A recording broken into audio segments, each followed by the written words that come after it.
About 30,000 Muslims, most Americans but some from other lands, prayed in the shadow of the U.S. Capitol to demonstrate that Islam is not a religion that Americans should be afraid of. This gathering here in front of the U.S. Capitol is meant to send a message to the wider general public here in the United States that Muslims are not to be feared. We're here to be part of this prayer and to support our Muslim brothers and sisters and to show unity among Muslims and that we are not against Americans, but we are peaceful people and we are here for peace and just to show the actual image of Islam.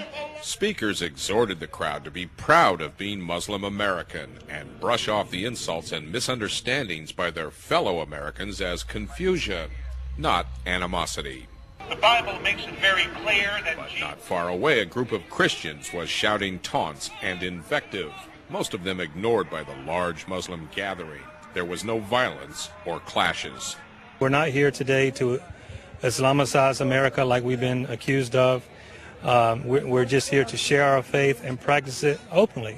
And we're praying for the soul of America. We are not the enemies to America.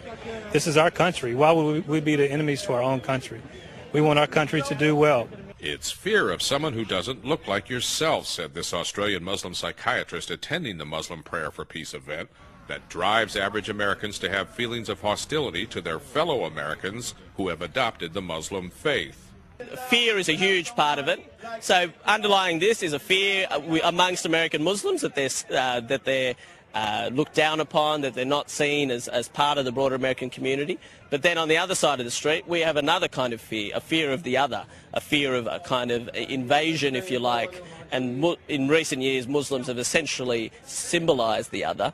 Organizers said the prayer for peace was not just to persuade the public that American Muslims are law-abiding, deeply religious, good people, but also to infuse a sense of self-worth and pride in being an American Muslim, and for those gathered here to take that back with them to their communities across the United States.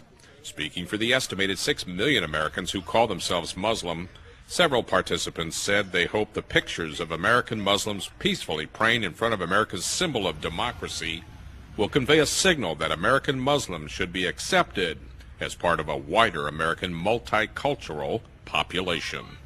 Mike Kellerman, Press TV, Washington.